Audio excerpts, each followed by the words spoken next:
Hello out there. How are you doing on yet another lovely Victory Monday? We are coming to you live on YouTube, perhaps after the fact on Spotify, depending on where you're listening. The day after the Steelers' rousing 23-20 overtime victory against the Seattle Seahawks.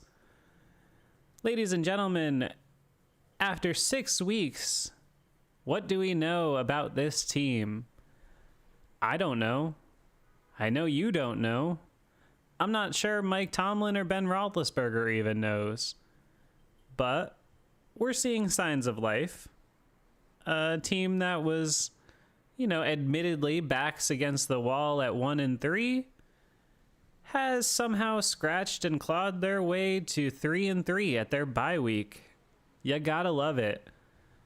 With me today to discuss this most exciting Week 6 win against the Seattle Seahawks, my friend and cohort as per usual, Gage Ryan. How you doing, my friend? I'm wonderful. How are you? Oh, I am doing well. I am mentally and physically and perhaps emotionally exhausted after this weekend. I had some travel. We had what we had with the Steelers. I had to do the show. As everybody knows, make sure you watch it if you haven't seen it yet. Just a little beat, but I'm feeling positive and excited for our Pittsburgh Steelers. How do you feel on this Victory Monday? Man, it's a mixed bag. I mean, I feel like our offense definitely showed improvement. I really enjoyed the play calling in this game. Actually, a lot of people didn't, but I did. And fair, yeah. Yeah, because I have a mean, couple bones. I have a couple little bones, but generally I thought it was good.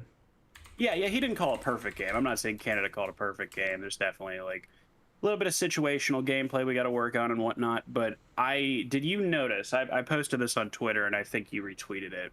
But anybody that didn't see it, I mentioned that what they essentially did was somewhere in the first quarter they realized the run game wasn't working, so they switched to the RPO.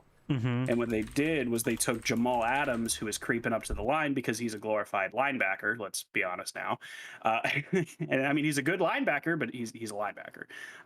And so what they had him do was crouch up to the line and try to stuff the run like they do every other week. And so what they did was they had the RPO where they essentially just decided which way they would go based on the coverage that Jamal Adams was doing. And I thought it was a really fun and it was a really good. Yeah, well, that's starting to get to the point where we're utilizing the offensive system for benefits. Taking what the opposing defense is giving you, and that has obviously been the trouble going back to late last year with the Steelers' offense. A ton of positives from that standpoint. I think I have to. I do have a couple like little specific things to get into, but I want to just continue off with these like surface level quick thoughts. What stood out to you? Let's look at it this way: who stood out to you last night? I mean, I think TJ is the cliche answer, so I won't say him. But someone that I did want to talk about was Joe Haeg. Okay. Fair. And I mean, like, I'm not saying he's this elite lineman and whatever, but we've seen, I really think every single time that we bring him in, he is a pretty damn good run blocker so far. And that might change. I mean, Artie Burns looked like a pretty good rookie, and then, that happened. But I'm just saying, like, so far, Joe Haeg has been miles ahead of Dan Moore in terms of run blocking. And right now, that's what we need. Yeah, it looks like it. I mean, I think I'll caveat that with the same thing I told you in the group chat, which was just that I think, it can be a little misleading when you're looking at somebody who is a professional. He's a guy who's been in the league and played a bunch. Coming in late in a game where a defensive line maybe already is a little worn down or whatever. I mean, I'm not going to say that discredits him playing well because I want him to play well. I'm just saying, who knows what to think of that, but I do think it's a fair point. The line has played well when he's been in there. But I think the line in general, we have to really at this point start realizing is starting to play pretty well. I don't think Ben got sacked yesterday. And if he did, it certainly, the pressure was certainly nowhere near, a huge factor on the game. No, it definitely wasn't like the Raiders game. No, I mean, he at least didn't take any shots yesterday where you were like, whoa, because that's what we were talking about the first 3 or 4 weeks where Ben was taking these shots where we were like, dude, how long is he gonna hold up? If we had like, I think even another 1 or 2 of those Raiders games this year, I think that he'll be pretty close to done. I think that he's in a position where if you keep him upright, he can win you games as a game manager, but everything needs to go according to plan. Yeah, that's where I think we're at. That's an interesting thing. So I think it feels like every week it's going to be sort of, the monkey in the room, so to speak, but we're going to have to talk about Roethlisberger. What did you think about his play yesterday? Because I think I came away feeling like it was pretty solid. I thought maybe it was his most, I guess probably like his most complete start to finish game, in that I thought he never really hampered them and was pretty much consistent. He missed like 1 or 2 throws, but those are throws that, you can miss. They weren't unforgivable ones like against Green Bay or Cincinnati. What are you talking about? Talking about how Ben played? Yeah, I'm talking about Roethlisberger. Like, how do you think he played? Because I don't know, coming away from the game, I remember thinking, wow, he played pretty good last night. And then you look at the stats, he threw it 40 times, 229 yards. I mean, again, not uber efficiency. Well, I think that the 40 attempts is a little misleading because we were running a lot of RPOs. Fair. And so I think they probably had the idea to run a little more, but I also feel like they knew that Jamal Adams is going to be a significant factor. So Fair. I think that that's why that adjustment was so good, and that's why it continued to work for the rest of the game. Is they just kind of took where Jamal Adams was and made the decision to run or throw based off that, and it was good. It was good. Ben did all right. I thought he did better than last week. Last week he had 2 dropped interceptions, 3 if you're counting the one batted at the line. So he definitely didn't play a great game against Denver. I do think that he played a pretty efficient, smooth game. He did have that bad throw at the last drive. He did overthrow Claypool on a wide open 3rd down. He has some stuff he has to work on, but I thought he did better. I thought he looked improved. Yeah, and I thought he looked, contrary to what we were saying about him a few weeks ago, I thought he looked pretty comfortable, which I think is a huge compliment, because a couple weeks ago he looked, a couple weeks ago he really just looked so out of sorts. And I don't take that back, because I don't, I've been thinking about this a lot, and if people are going to hit us on like, oh, you're trying to backtrack it or whatever. No, like, he was playing terrible. I still don't take that back. I mean, I know he wasn't trusting the line. I know this, I know that. But that doesn't take it. He still wasn't hitting throws he had to hit, and he's starting to do it more consistently. He's certainly on an upward trajectory, you would have to say. He's getting better as this thing is going along, and as he's getting more comfortable in the offense.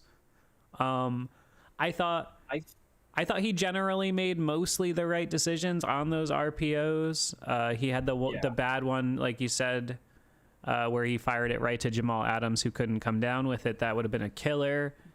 The pump fake fumble, I mean, that sucks, but that's the kind of play Ben could have made in 2009. I mean, I've seen him do that for 2 decades at this point, so I wasn't really fazed by that. I didn't think he had any killer plays, and I thought overall he added more good than he did bad.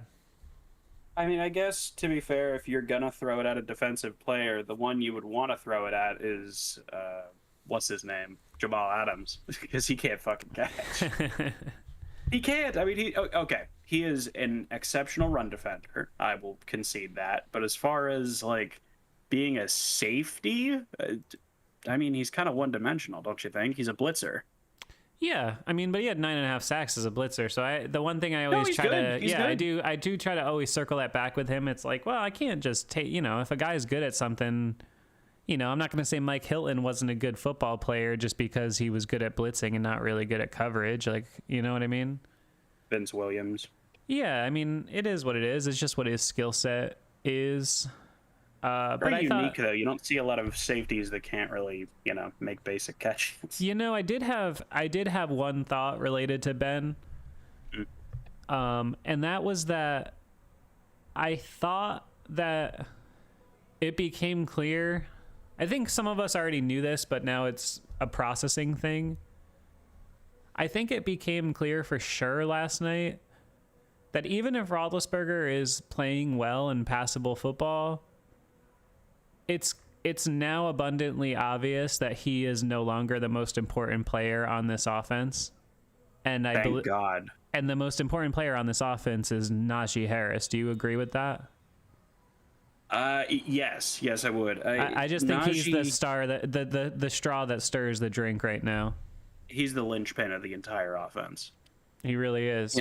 This is what I was saying, like, coming into the season. If they can just run it and get 3 or 4 yards every play, mix in the play action, throw some RPOs in there to keep Ben comfortable because he's really damn good at them. Like, if they just kind of play to their strengths, if they're not just chucking it deep on 3rd and 2 every goddamn time like we saw. What was that 3rd and 6, like throwing it into double coverage to Deontay Johnson, who wasn't even remotely in the same ballpark? Oh, I know. Like, I hate the throw deep on 3rd and long. I called it out on the show. The Steelers do that a lot. I don't know if it's one of their routine checks, but man, I hate it. It drives me nuts. Just get the yardage. They did that on I think a 3rd and 3 and a 3rd and 6. Drove me crazy. It almost feels, I know they're not doing this, but it almost feels like they give up after 2nd down sometimes. And I think that's another issue that you can kind of stem back to Ben, because no, I'm not trying to make this into a debate here, but we didn't see that from Mason Rudolph his last couple starts. Yeah, I mean, I'm not knocking Ben after a game like that. I think the third downs have improved. He led the offense. Yeah, I mean, I feel like the third downs compared to where they were. Yeah, I think the third downs have improved. I have a little bit of confidence, whereas previously, a few weeks ago, I had just no confidence whatsoever. They were 5 of 14 on third downs last night, so not really great, 35%.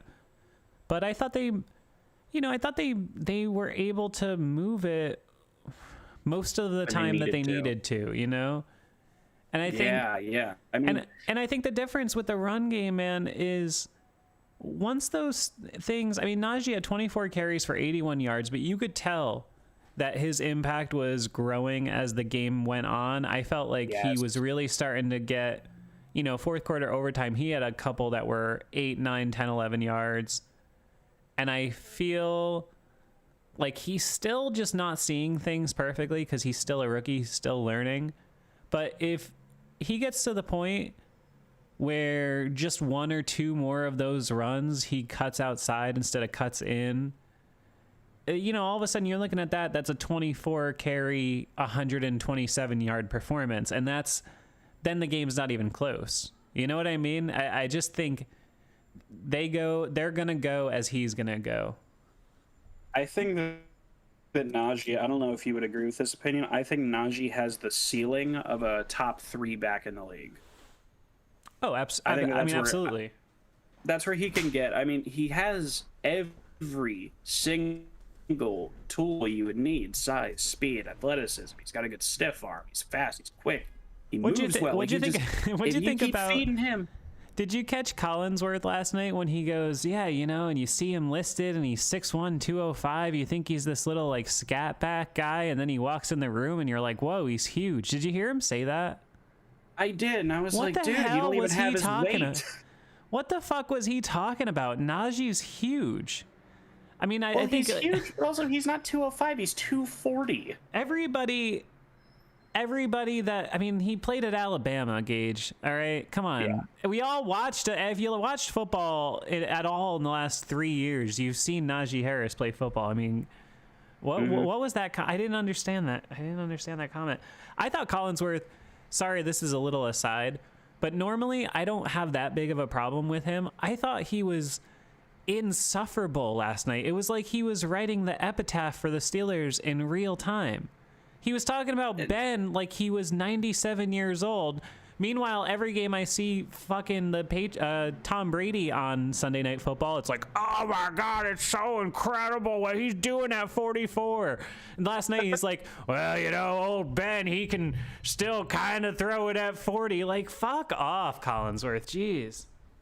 He is the worst commentator in the NFL, and you cannot convince me otherwise. He's gotten worse in the Pro Football Focus era. I didn't used to hate him. Now he's so bad. He's so bad.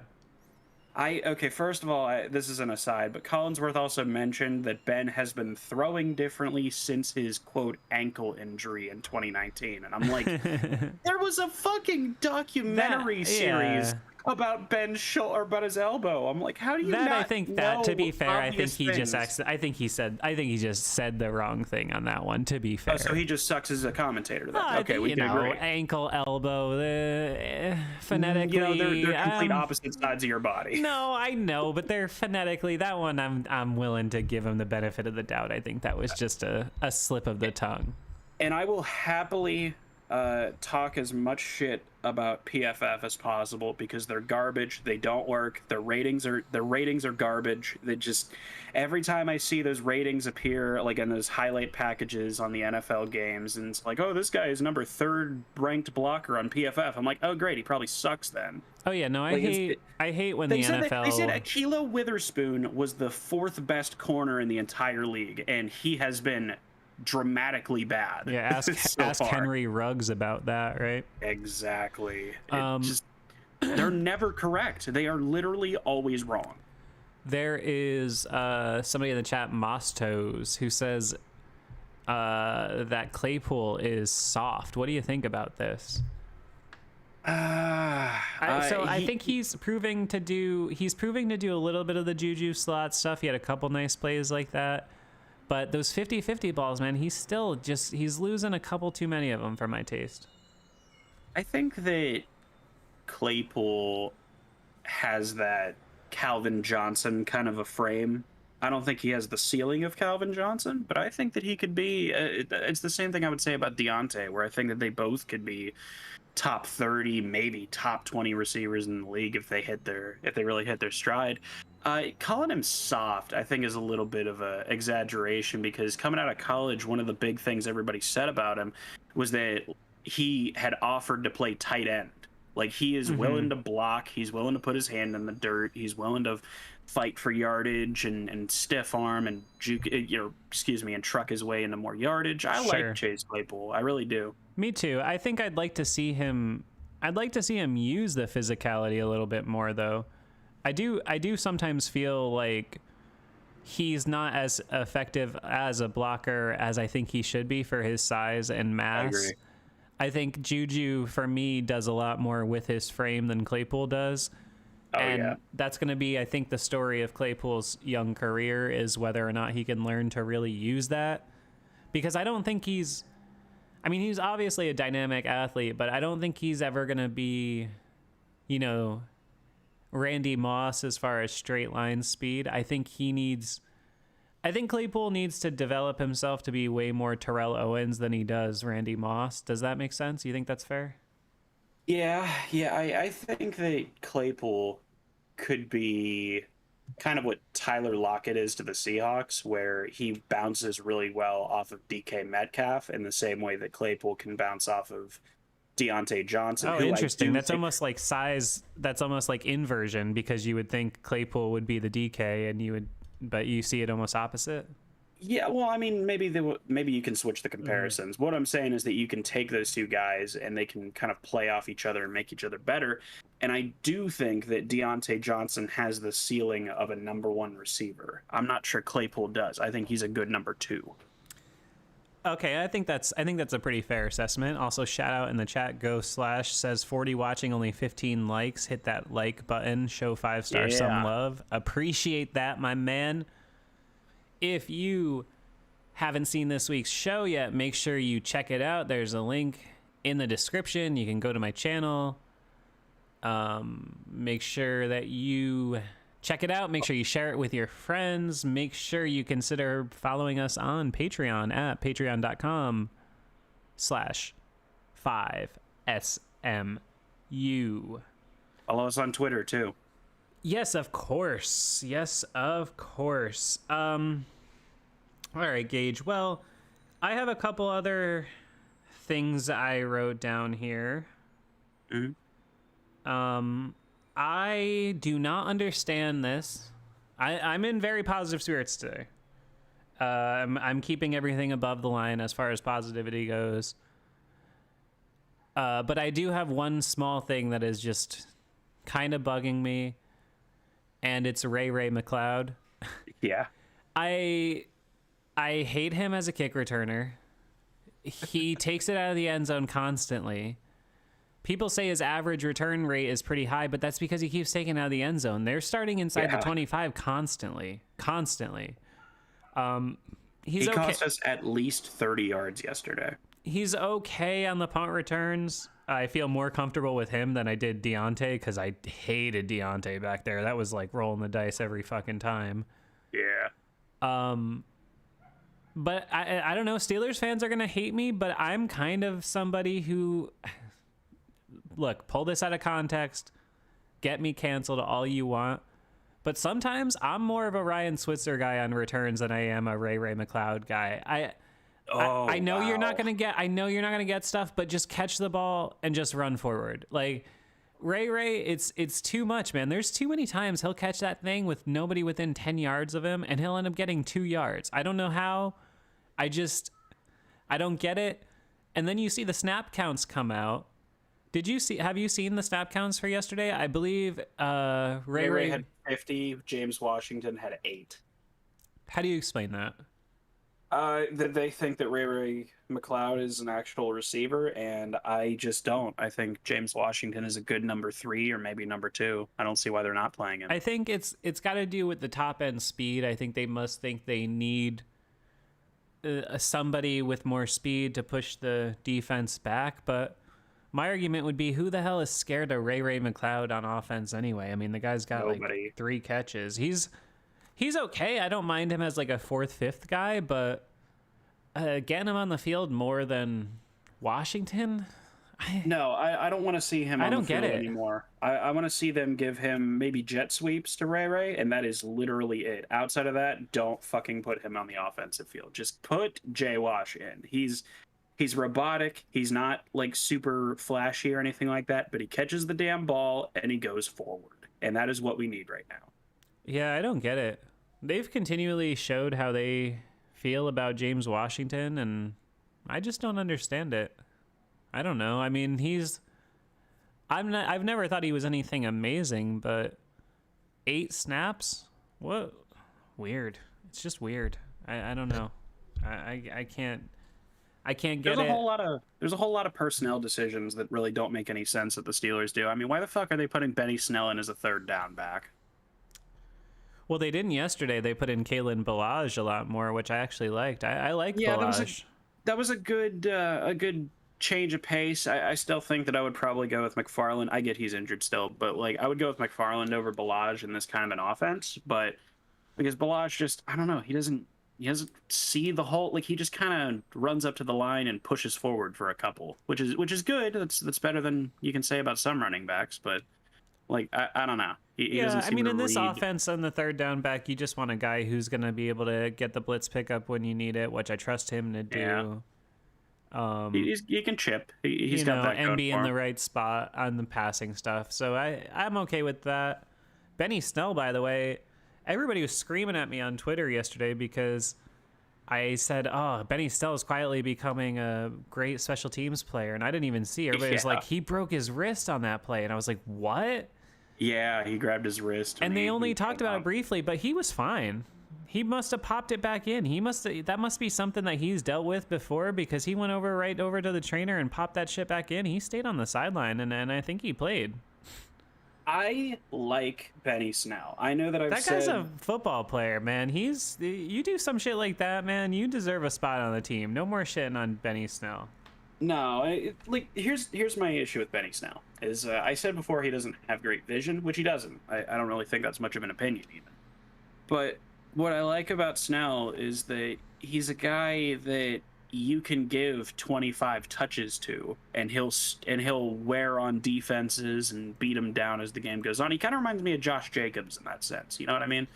He can do some things if you make him the feature back. If you put a good O-line in front of Benny Snell and give him 25 touches a game, I think he would do rather well. But he's not a 3rd down back. No, I agree. That's not his skill set. I think they only had him there because he was the guy most experienced and, that they were most comfortable with in their system. But now you're seeing Ballage take that over more. I see Benny Snell as being more of like a DHB kind of guy, just, overall football player. He really, I did mean what I said. He is turning into a nice special teams player. He makes a lot of nice tackles on like punt coverage and stuff. So, you need those guys. You do need those guys, but like, man, I like Snell. I feel like we're kind of wasting his potential a little bit. Like when there was that rumor that we were going to trade him to the Rams, and honestly, I would have been psyched for Benny. Like I thought that would have been a pretty good situation for him. Yeah, I mean, it is what it is. He's fine. You know who is doing nice? I would take a step away from the Steelers for just a half second, but man, James Conner is looking pretty good out there in Arizona. They're doing exactly what he needs, which is to be a part of a tandem. Well, I remember you even saying on the show, you were like, "Why the hell don't we throw it to James Conner more? He's a pretty good check down valve, and he powers over people when he gets it." And I think Arizona understands that. Yeah, I never got that. I thought in 2018, his first year starting, I thought he was excellent as a receiver. They ran a lot of screens that year, and then 2019, 20, they just never did it ever again. I always thought Connor was the least of the problem. So many people were getting on him last year. He was He was fine. He was one of the better offensive players on the team last year, honestly. It's just the line was terrible. Yeah, I mean, he's another dude that doesn't have the best vision. I don't want to shit on him because he is like I would say a middle of the road to upper mid tier kind of a running back. So I don't want to trash on him because he is a good player, but like he does have his issues, and he also does have a tendency to get injured, and I think that's why we couldn't. Oh, no, he definitely does, and I mean, but it's also a system thing because he's not. We've talked about this with Najee. Connor's not the kind of guy to be taking the handoff from the shotgun quarterback, starting from no running start. Connor's an I formation downhill guy. Yeah. You know what I mean? You're not going to start the bus in the backfield with no running start, taking a shotgun handoff. It's not how those kind of runners work. And that's what their whole offense was. Ben was under center a good bit last night again, I thought. Yeah, it was more than I expected. They're really, and I liked it. Yeah, you're seeing a little bit of what the Canada system can do now. I mean, again, is it perfect? Is he calling perfect games every week? No. But I think that now that Ben's kind of in a little bit of a flow of the system, and he's not just throwing a fucking screen pass every down like we saw in the first couple weeks. I'm content with having this run it 30 times and have a little bit of play action and kind of protect the quarterback kind of a style that they're playing. I think that fits Ben at this stage of his career, especially.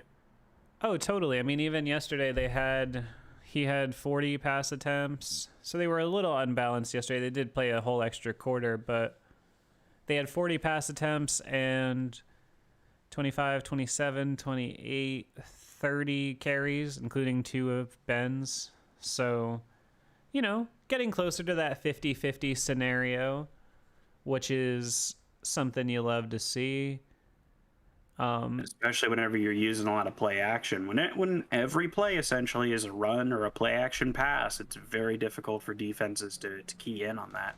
And then when you mix RPOs into that mix and you keep Ben in shotgun, which is his comfort zone, that works really, really well. Yeah, I was pretty impressed. Since you're Mr. Matt Canada, why don't you talk a little bit about those 2 plays, the long one to Deontay and the touchdown to Ebron? What do you think about those play calls? I freaking loved the Ebron handoff, and that's the kind of little stuff that you'll see Canada do every now and again, where he likes to mix it up and do something ridiculous that you don't expect. And I mean, there's a time and a place for that. You know what I mean? You can't just call the Philly special every single goal line scenario because they'll fucking see it coming. So I liked the giving it to Ebron. I mean, that'll work on the goal line as a fun play to do every now and again, but it's not like he's going to rely on those silly, goofy kind of plays. And are you talking about the Deontay, the jet sweep? Yeah, it was a nice hit for 25 yards. That was a big play. Well, you could tell he was setting that up, and really, like, anybody that was paying attention, I don't know if you were watching necessarily, or if you were paying attention to what they were doing, but they were mixing people up, like the first couple of drives, kind of setting up for that jet sweep.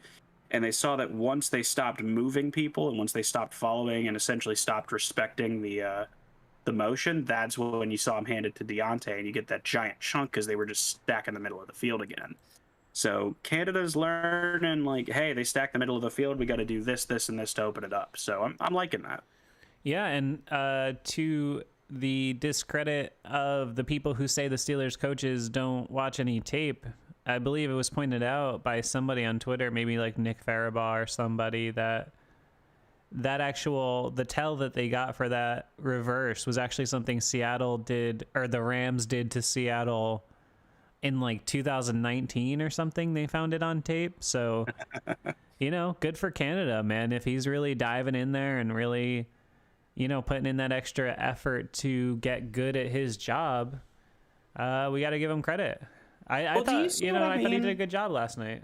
Well, do you see what I mean, though? Like, why I was so frustrated with the offense the first couple weeks, and I was hammering the point home ad nauseum. This isn't what Canada does. Like, this is a little more of what Canada does, and I like it. That was what we were all so frustrated with, because you have the people in our contingency and fan base saying, oh, Canada sucks. He's just another shitty offensive coordinator. It's not working out. Ben can't play, blah, blah, blah. But what we were so frustrated about was that it wasn't a full Roethlisberger offense and it wasn't a full Canada offense. So we were watching this horrible, Band-Aid. putrid Band-Aid on top of a Band-Aid, and we were talking about what exactly is this system? How are we running out of bullets?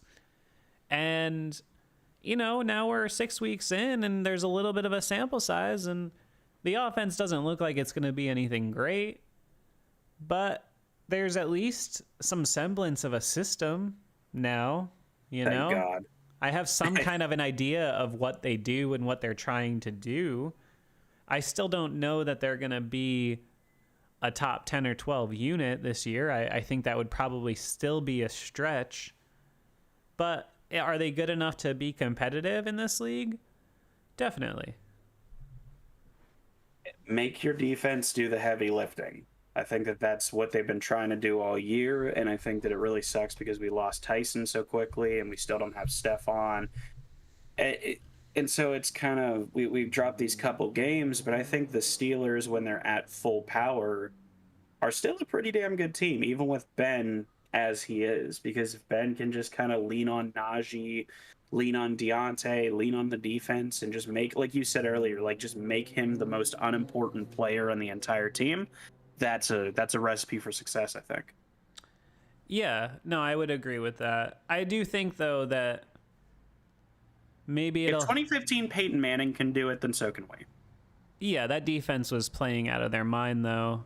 Yeah. This defense, I feel, I mean, they always have the big play potential because of the individual greatness of players.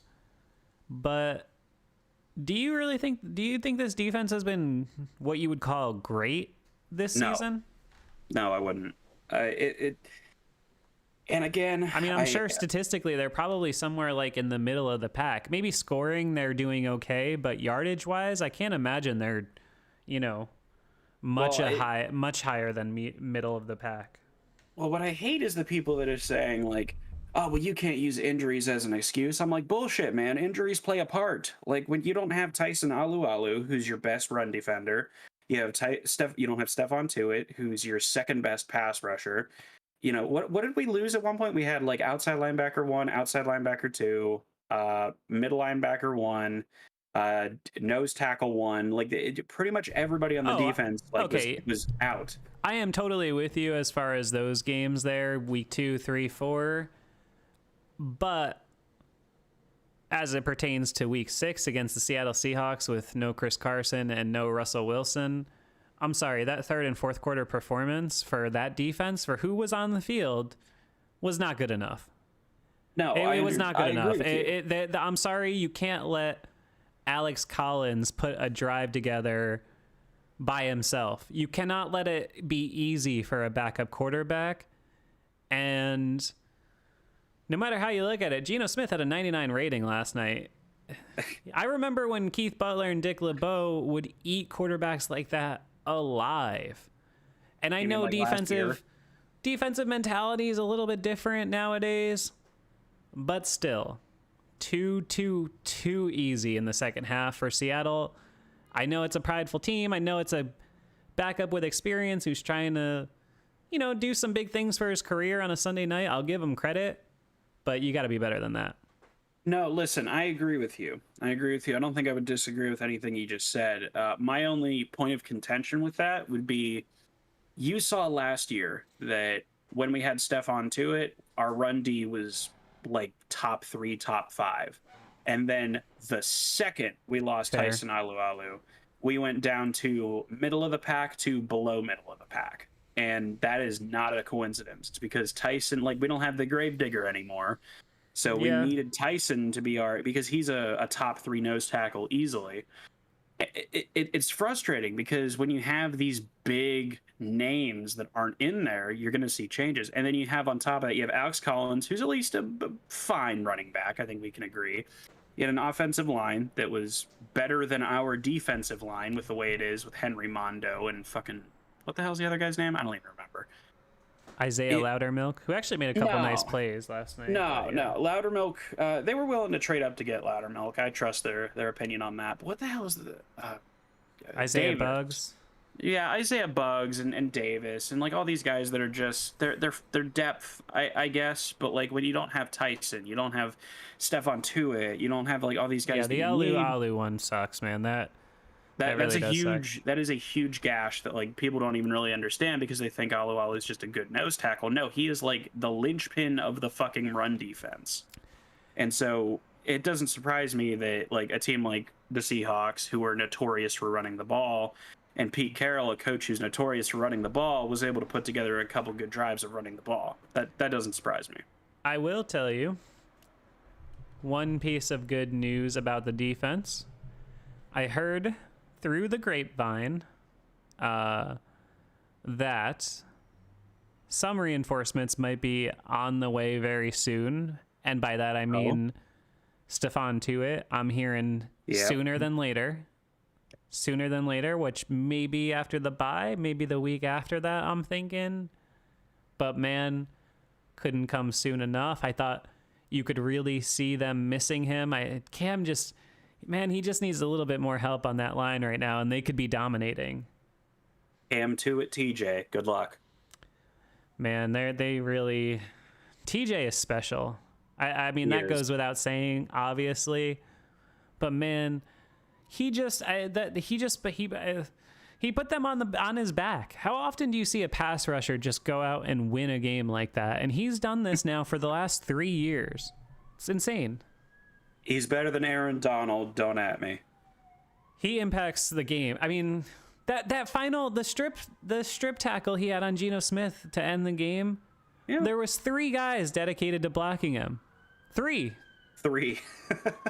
And they say that Aaron Donald is the only person that draws that kind of attention. I'm like, bullshit. You haven't watched a Steeler game. Yeah, no, and you haven't talked to any coach that's coached against him because teams dedicate everything. But the big thing we saw last night is Highsmith making him pay on the other side. And if he can do that consistently, man, they're going to be doing good. Yeah, I mean, if we can get our defense to at least let's say a top 10 unit, which isn't, I don't think that's very much to ask at all with how good this defense is. I think if we do that, you lean on the D, you lean on the run game, just keep it out of Ben's hands. You know what I mean? Just play it safe. Like to me, that's all they got to do. Like why are we throwing deep shots when we're trying to close out the game on the last drive? I don't get it. Okay, so here's a couple of things. First thing, there's twice as many people watching as have hit that like button, so make sure you hit that like button. What's the big deal? Like, it's so easy. It's right there. You know, we're bringing you content for free. Like, come on, hook us up. All right, hit that like button. Get that up to like 30. Let's go. The thing about Ben. Okay, so it's something you said, which is minimize his importance. I also think, though, that there's been 2 instances, and I thought this week's was more egregious, but 2 instances in the last 2 weeks where Tomlin exhibited not enough confidence in him.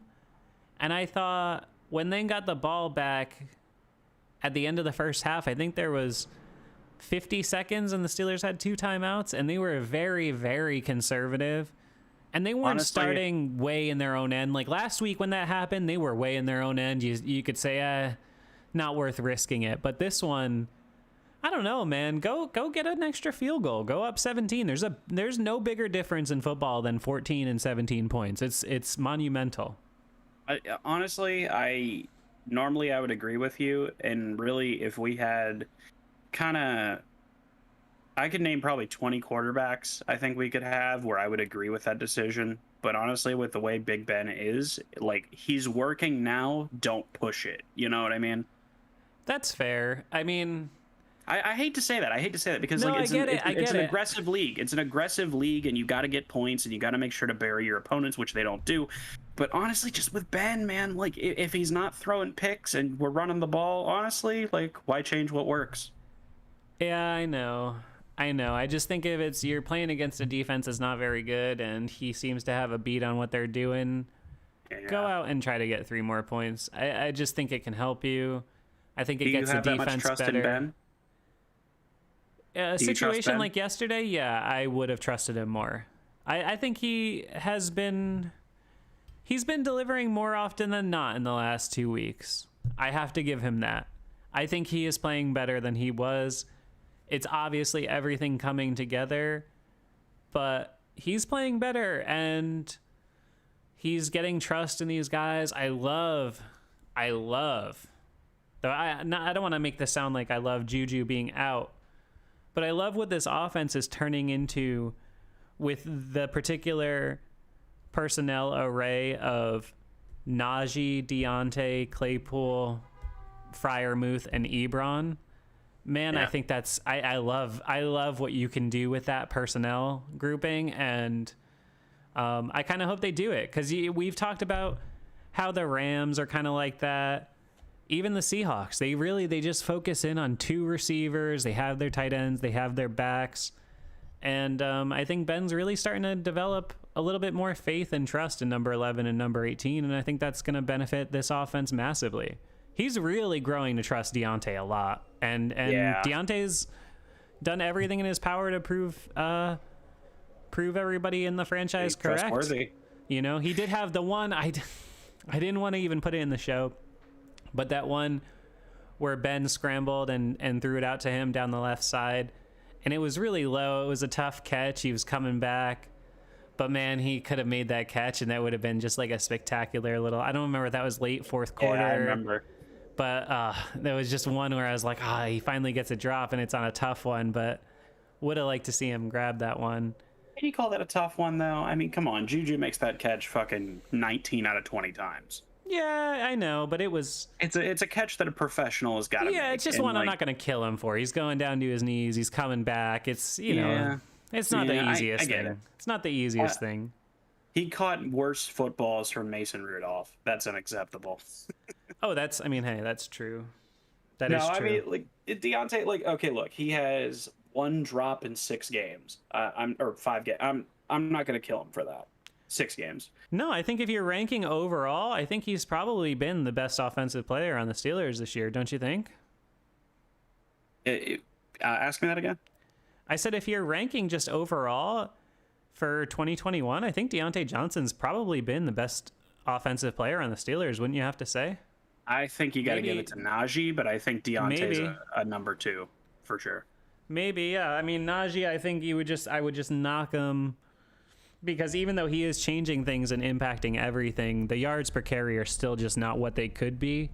I think Deontay's maximizing his opportunities, which is my compliment to him, is that he's really, every ball he's getting, he's catching, and he's, getting yak from it.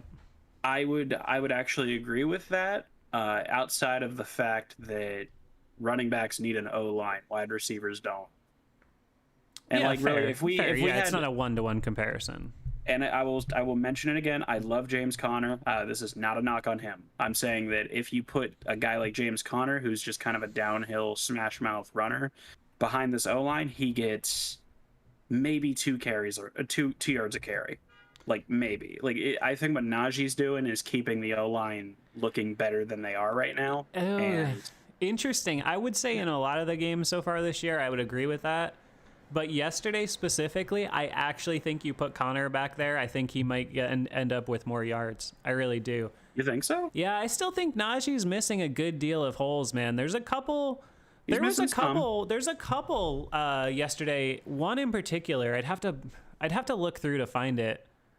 But there was one where he broke through, and he could have easily just cut to the outside and easily got another 10 yards, but he tried to fight inside instead.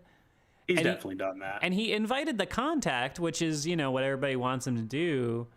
But he's also fast as hell. Like, he can beat guys to the edge. And I just think it's that balance, right, of finding when am I trusting my physicality? When am I trusting my athleticism? I think he's going to get better. He's not Trent Richardson. He's not running into brick walls. I'm just saying I still am seeing just little things where he could turn 3 or 5 yard carries into 12 or 15 yard carries, and then all of a sudden everything starts snowballing. Well, and this is something that we talked about, with James Conner in particular a couple streams ago, was that he was a dude that couldn't minimize contact, and Najee is doing a much better job. And I actually want to, kind of go over the reason why I think that is. and it's because of how they're coaching him. And I don't know if you heard Najee talk about, it was after the game where he was talking about his meeting with Coach Tomlin. Did you hear about this? I think they mentioned it on the show, but you can go ahead for the people listening. Well, for the people that didn't hear it, so Najee was talking about how he wanted to, it was like before week 1, I think. And he had talked to Coach Tomlin, said, hey, can I talk to you after practice? Said, hey, can we watch some tape, you and me, and you go over what you think I need to improve on, which sounds like something Najee would do. Of And course. Tomlin said no. And he was like, wait, what? Like, because you expect a coach to say yes to that pretty much every time. He said, no. He said, listen, we believe in you. We support you. We're going to wait for you to blossom. He said, and he goes, and that's, we have the utmost faith in you. We're not going to kind of go down that rabbit hole, which I thought was an interesting way to go about it. I thought that probably gave Najee more confidence than anything Coach Tomlin could have told him on film. Oh yeah, no, I mean he that's one thing you have to give Tomlin is he definitely knows how to bring he knows how to bring people along. You do know what I mean in terms of Yes. in terms of just men, like young men, you know, just like he knows how to turn them into adults. And I know this is sounding like I'm trying to use it as some sort of weird euphemism, but I just mean as far as maturity and everything, he really knows how to coach that. And you know, Najee just continues to impress in every facet of being both an athlete and a human. Oh yeah. He flies off the page, man. Even just listening to him talk, I love it. I mean, I can't remember the last guy who came in where I just instantly was like, oh my God, I love this dude. Everything he says is hilarious. He's so smart. The reporters are always trying to get him in haha gotcha things, and he's like too clever for them. He always gets he really is. He knows, man. He's a smart guy, and I'm very happy and proud he's a Pittsburgh Steeler. I'm totally with you. And Najee's one of my favorite players on the entire team right now. And like I remember the moment that I was like, okay, this guy gets it. Is you saw it was all very subtle, and like I like studying like body language or things like that. And Najee was doing it was like right at the beginning of training camp or a couple days in, and they had asked him, hey, how's training camp going? Oh, it's going great. I'm learning a lot. And he says, have you dropped any passes yet? And it's like, what the fuck kind of a question is that? But you saw Najee, like, you see like him like smile a little bit. Like he's like, oh, okay, we're doing this. And he looks at him and says, yeah, but that's the game. Yeah. And just like stares at him. And I was like, oh, okay. So this guy knows what he's dealing with. You know what I mean? He's too smart. He gets it. He does. I love it. And that leads me into actually another point. 2 points here. We all talked about it in the off season. We needed a lot out of this rookie class, almost too much to even theoretically ask for. And I got to say, they're delivering.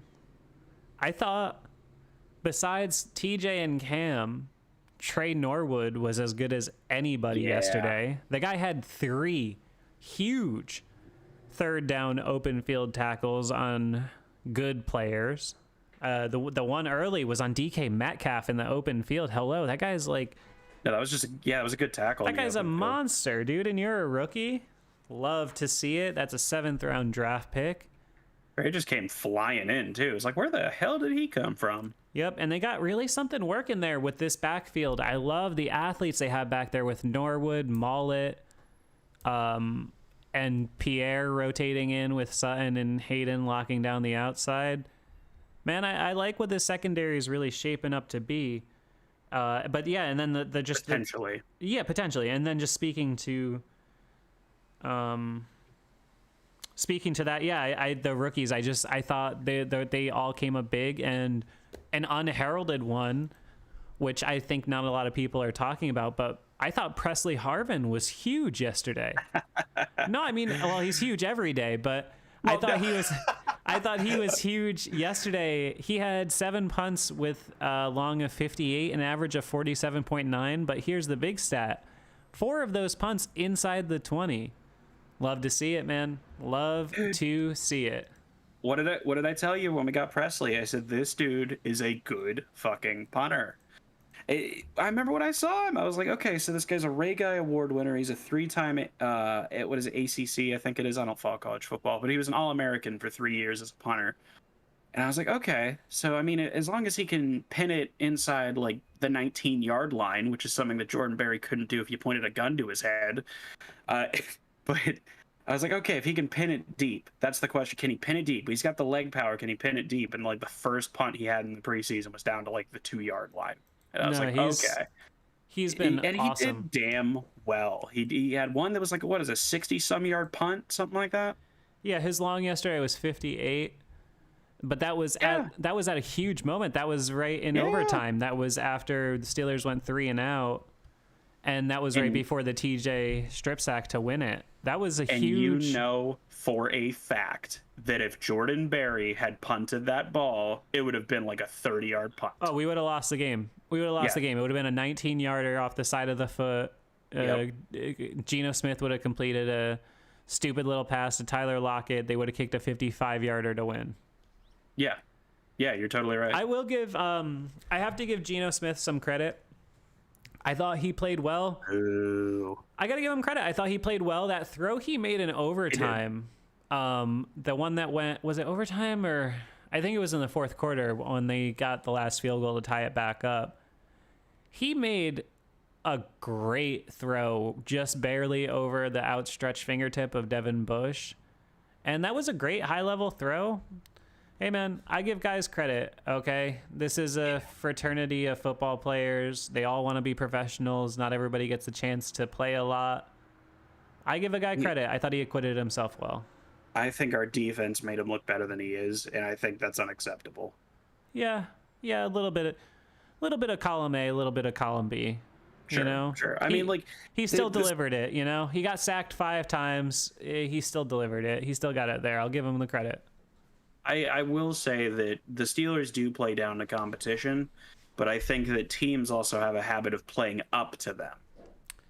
So I think, like you said, it's a little bit of column A and column B. Oh, yeah. Well, and you got to give Seattle. I know they were playing without Russell Wilson, which, by the way, I didn't realize that was the first game they ever played without him since he's been there, which is crazy. I mean, even like a week 17 or something. Wild.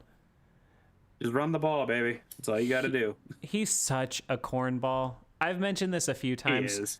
But, oh, my God, I can't stand Russell Wilson. I'm sorry. I know he's great. I know he's great. He seems like a nice guy, but he's like a great he's an embarrassment. Player, but, oh, my God, what a fucking cheese ball. I can't take it. I can't take it. He's the corniest NFL player ever.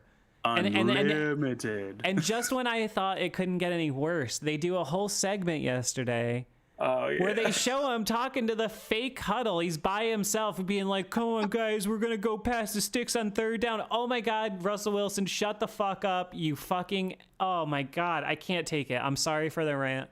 Excuse me. Forgive me. I just can't take it. He's so corny. I hate it. He's Do not apologize. Everybody in my friend circle knows I have a feud with Russell Wilson that Russell Wilson doesn't know about because I just hate him. I hate people like that. Dude, listen. First of all, don't apologize for you. Don't I'm apologize all for your positive rants. thinking, but like, come on, man, come on. Don't apologize for your rants because they're hilarious. But like, man. Someone just says the that fake Russell huddle. Wilson, I couldn't deal with it. He's like a weirder version of Tim Tebow. You know what I'm saying? Yeah. He's an exceptional passer. He is maybe I think he has a better he's a great deep ball. quarterback. Yeah, I think he has a better deep ball than Ben at his prime. I think Russ's deep ball. He's a Hall of Famer. I am taking nothing away from the player. He is a cornball. Like, have you seen his shit on social media? It's so cringy. It's so bad. And the only thing cringier than that is Patrick Mahomes' brother on social media, who I've only just recently learned about. But have you seen any of his stuff? I do my best to avoid. Like, I hear about it, but I don't look into it. God, it's so cringeworthy, dude. You know, now that the players have like teenage younger siblings and stuff. Yeah.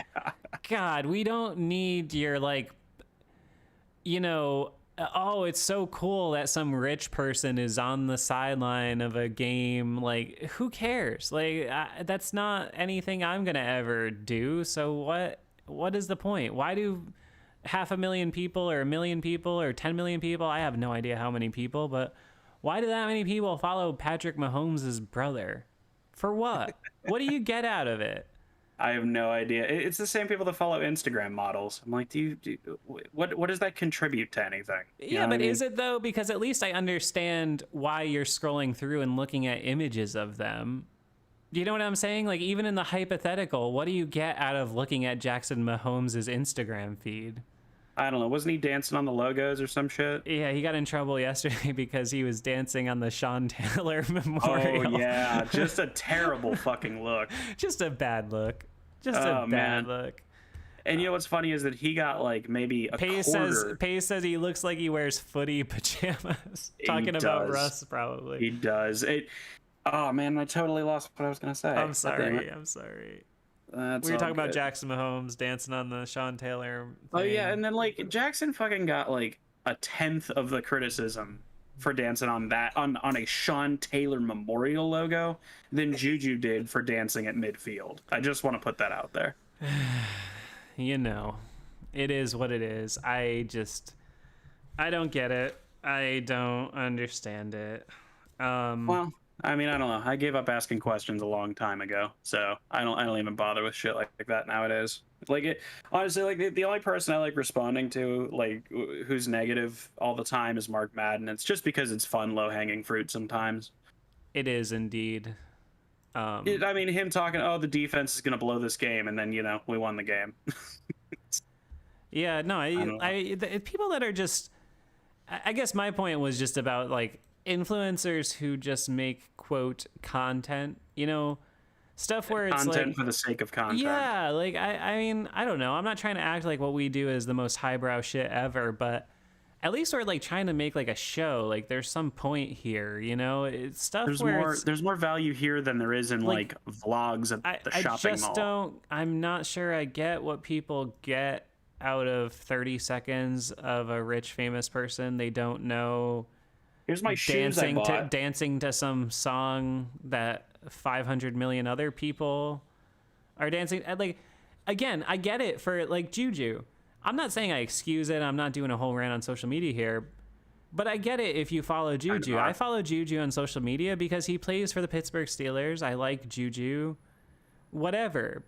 But people that just do that for just people, I don't know, man. I don't know. I mean, at least Juju's interesting.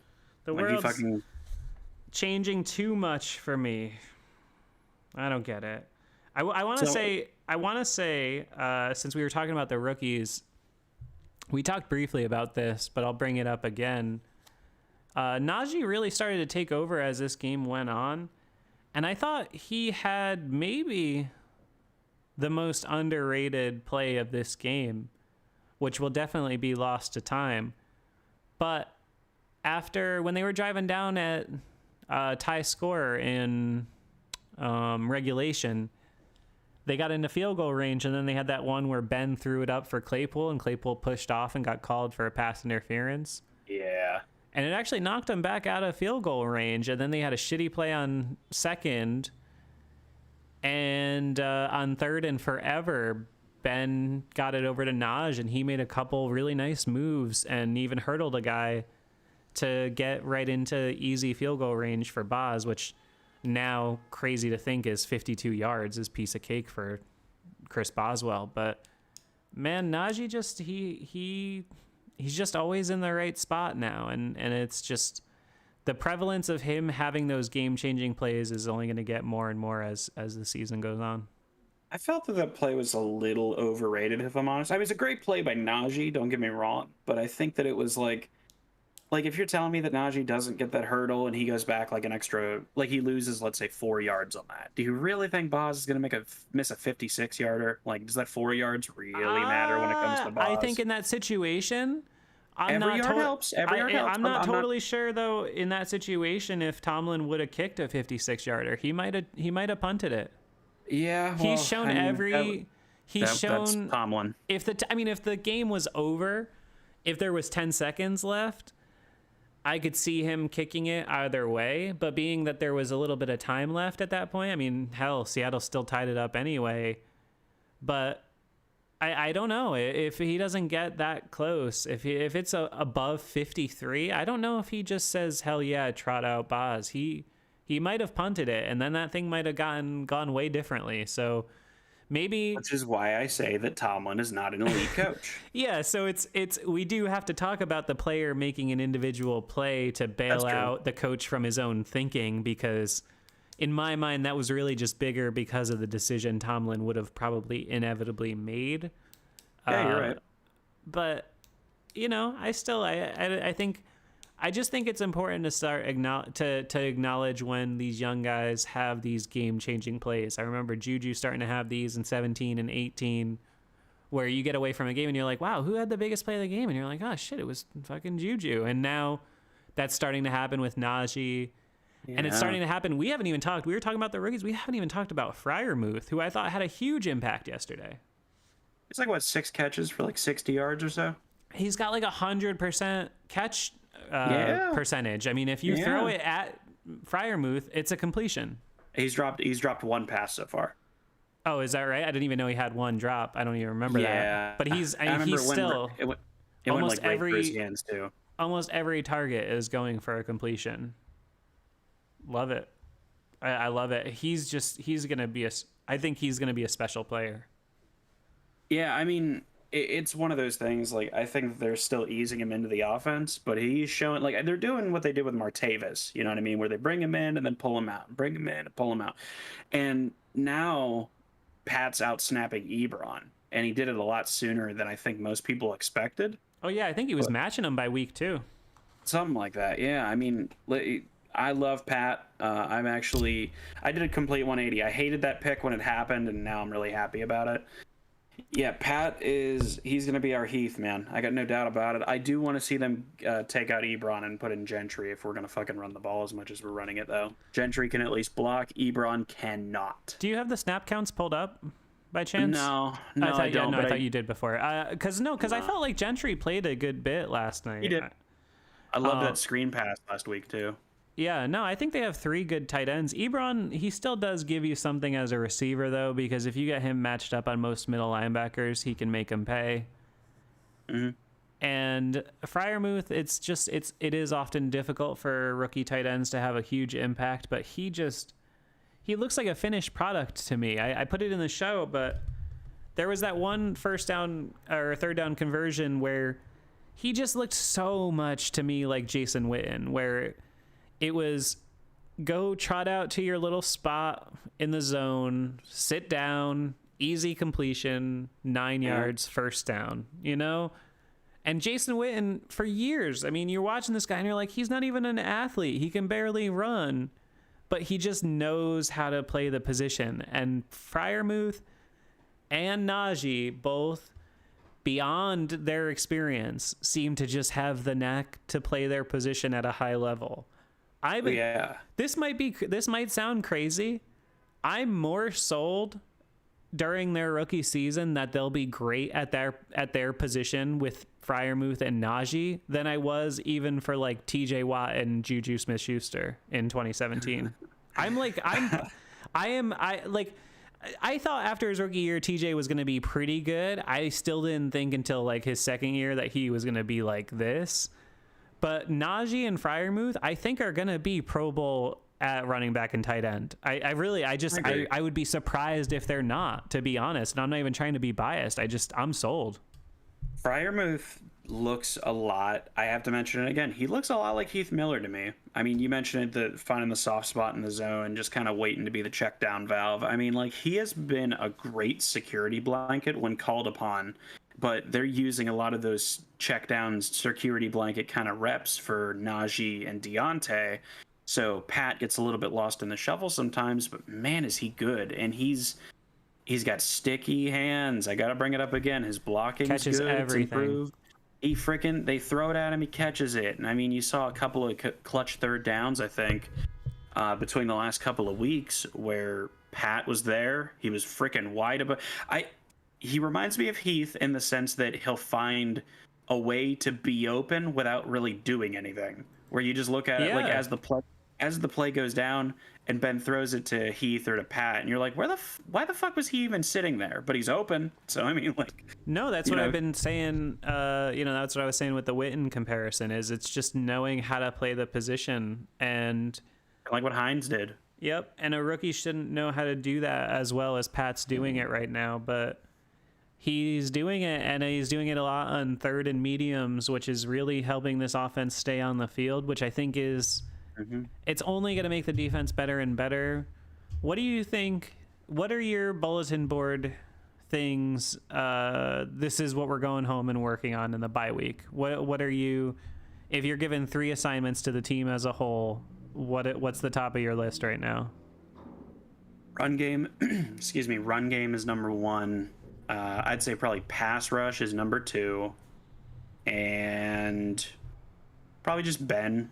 Kind of, or like I would say the play calling is number 3 because the play calling's been good. I would use that word specifically. I wouldn't say great. I wouldn't say okay. I think it's been good the last 2 weeks or so.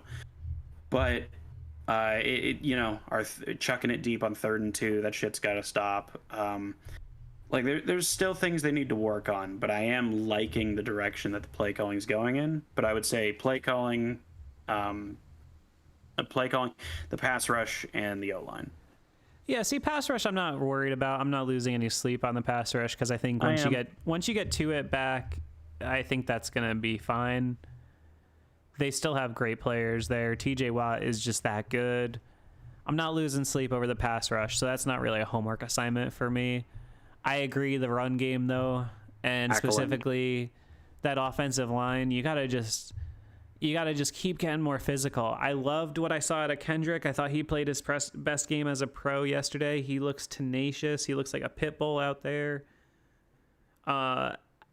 Whatever's going to happen with the tackle situation, I'm not sure if Banner's just going to step right into his spot again after the bye, or I don't know. I don't know what happens there, but you just got to keep moving forward. The trajectory is upward with the offensive line lately, so I agree. I'm happy there. I think defensively, for me, the biggest concern is the run defense. It's just I know yesterday you're playing a weird team with a backup quarterback. You don't know what they're gonna do. But you can't be letting Alex Collins and Travis Homer run all over you in a game that's a must-win. No. That 3rd and 7 really pissed me off. No, it just can't happen. The tackling, no good. I don't understand the rotation sometimes at middle linebacker because they're putting Spillane in now sometimes in the dime package. I haven't seen Marcus Allen since week 1. I'm not sure what's up with that. I'm not saying that's changing the whole difference. I'm just trying to figure out the snap situation with those off-ball linebackers. Sometimes they're playing TJ as an off-ball linebacker now, which is interesting. He had a pass deflection playing like that yesterday, so that was cool. But you got to figure out whatever's happening with that run defense, and hopefully Stephon Tuitt can come back and help that out a little bit, because I do think Stephon Tuitt is a special kind of player, and if he can be like he was last year, then, suddenly if Banner and Tuitt can come back and be what we expect them to be, then, reinforcements are on the way after the bye. You'll love to see it. And then the third thing I would say is the same as you, is Canada. What are we going to do now that you've had 2 weeks of actually putting your offense on tape and people getting a beat on it? What are you going to do when they are starting to expect what you're doing? You know what I mean? So how are they going to... That's what I'm excited about, though, to your point, is that we've already seen that Canada goes back deep in the archives and looks for tendencies and patterns. And I like that. I'm excited to see what they do. True, yeah. I just hope they come out and smack Cleveland in the mouth a little bit, because Cleveland is going to be down a little bit of guys. Baker's injured, and both running backs are injured. What an interesting role reversal. I'm not even trying to talk shit on Cleveland, but it's so interesting to think about that, them being 3-3 and the Steelers being 3-3, and how we both got there in different ways. Football's crazy, isn't it, man? Yeah, I mean, like, really, I think the biggest upset of the entire year so far has been the Steelers beating the Bills. But and like Cleveland's lost to three really good teams, so I don't want to sell Cleveland short, because Cleveland as a football team is a great team and they have a good coach and all that. Their fans eat mud, but they're a good football team. But I still maintain that I think if you harass Baker Mayfield and make him uncomfortable, you stuff the run and make him throw it, I think that's when he screws up, and I think that's what we can exploit. Yeah, I don't know, man. I go back and forth with him. I try to be impartial because it'd be so easy to just shit on him as a Steelers fan. But I go back and forth. I don't know what I think about him. Like, if you're being generous, do you think he's a quarterback? Like, are you giving him that next deal? Like, if you're Cleveland, you have to, right? I mean, yeah, no question. Like, we got to be fair, like an actual unbiased perspective. They're going to give him a deal, and that's probably not the wrong thing, right? No, listen, Baker is, if I were to break down Baker like I break down any other quarterback, I would say that his deep ball's gotten better. His middle of the field's pretty good. His short game's obviously really good. He's a good game manager. He's pretty accurate most of the time. It's just that when you try to make him do too much, he breaks down like an old car. And you see that in big drives, in big moments, in big games where he just comes up short sometimes, and that's okay. But like when you don't make Baker carry the heavens and the earth, he does pretty well. So I mean, I don't mind Baker as a quarterback. I mean, I guess at that point, my argument is, what's the difference between him and like a Kirk Cousins or a Case Keenum? Is he really that different? No, he's not. He's really not. He's in the same exact tier with both of those guys, I would say. I think that you can, the people like this, you could draw a lot of similarities between Baker Mayfield and Mason Rudolph. I think Baker's better than Mason, but I'm saying you could draw a lot of comparisons. Yeah, no, it's fair. I think Cleveland's probably been a disappointment for most people as far as a league-wide situation. I'll say again, Baker is better. Everybody in the North has a tough path here. I think Baltimore's got a clear-cut path to the division title, to be honest, because... Wait, did you say Baltimore? Yeah. No, I don't think they're so. They're sitting there at 5-1 right now. I don't know, but like... It's a very okay. We'll play the same game that they played with us when we were 11-0, where you say that is a very weak 5-1 team. Like, if it wasn't for the Colts fucking self-destructing, there goes a win. They won a game where their kicker fucking kicked a 66-yard field goal, or else they would have lost to the Lions. The Ravens are not a 5-1 team. They just happen to be 5-1, in my opinion. Okay, that's fair. I think I just... By the way, actually, that I want to branch off on that real quick, if that's okay with you. It was that people were talking, oh my God, Lamar Jackson's this great NFL passer. And, like, I really don't want to, like, trash on Lamar Jackson, but did anybody actually watch what he did in the game? Like, he did nothing until the defense got tired, and then he just checked down over and over and over and over again. Like, he had... what was it, like 32 of 40 passing, and like his average depth of target, like, no, to be fair, yeah. I think he was actually 37 of 43, which is something like that. I mean, yeah, he did really well. I can't 37 of 43 in the NFL is 37 of 43. I mean, yeah, 100%. Like, he did a good job. I'm not saying he didn't, and I like Lamar as a human being and whatnot, but I mean, people are still, they're saying Lamar was just exceptional last night and he showed what an elite quarterback he is. No, he didn't. Stop it. I do think he's making strides, though. I think he's getting better. I gotta be fair. I think he's getting better. He's gotten better in some respects, but honestly, I still don't see him as this great pocket passer. He's not. Okay, but how many quarterbacks in the AFC do you take over him? In the AFC, you take Josh Allen, right? Yeah, that's no it. question. That's it from the East, right? You're not taking Mac Jones, Zach Wilson, or Tua. I'm talking about right now, not for future, just right now. Oh, just right now as it stands. If you see, what are you asking? Like, just as a player, or I'm as a passer? just saying you got to win one game, and you have your choice of any quarterback in the AFC. Okay. I think you would take Josh Allen. I'm not sure that I would take anybody else from the AFC North right now, to be honest. I definitely wouldn't take anybody in the AFC South. And after they whooped up the Chargers yesterday, I can't say I would take Herbert over him. I would. I totally would. I don't know. Lamar's been in the league a little bit better. longer. Herbert put up 6 points yesterday. Okay, he had a bad game. I mean, that happens. Lamar's put all up I'm 3 saying points. is Lamar's put up 3 points before. It doesn't mean he's a bad quarterback. all I'm saying is, you tell me I got to win one game, I could pick any quarterback in the AFC. I'm going Mahomes, Allen, and then I hate to say it, Steelers fans gonna hate me, Lamar Jackson. Well, I think he's that good. Here's I really who do. I would pick. He's an elite runner. I will never take that away from him. He is an electrifying football player. But if we're going with quarterbacks, which are not a running position exclusively, you say one game, I need to pick any quarterback out of the AFC. I have the list right here. So I would take Patrick Mahomes. We all would. If we're talking about on-field talent, I'd take Deshaun Watson over him. I'd take Josh Allen. I would take, Justin Herbert over him. I would be tempted to take Ryan Tannehill because he's more efficient as a passer. You're out of your mind. You're out of your mind.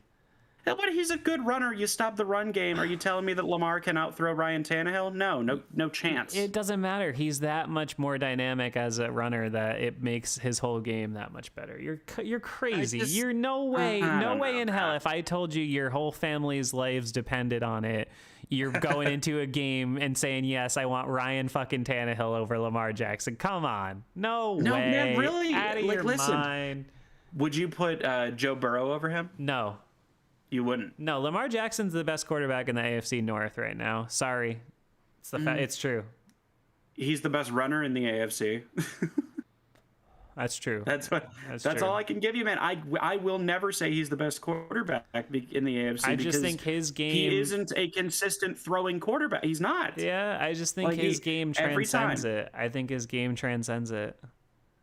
Austin's yelling at you in the chat for taking Tannehill over Lamar. I like Tannehill. I think he's a really underrated I did want to take a little bit. I did want to take a little bit of a. We still got so many people hanging out. Thank you guys for your generous time tonight. Make sure you hit that like button and make sure you follow us on Spotify or Apple Podcasts to catch 5-Star Radio after the fact. I did want to just, before we get out of here, take a little bit of a quick little. You want to do a quick little rundown of the league as a whole, and just real quick, just thoughts and reflections on each game. You don't have to have watched it, but just whatever comes to your mind about each team. Yeah, let's do it. All right. We'll go back to Thursday. Tampa at Philadelphia. Tampa pulling off a surprisingly close win. Where do you sit with those two teams? Say again. Tampa and Philadelphia. You got Tampa getting the win last Thursday.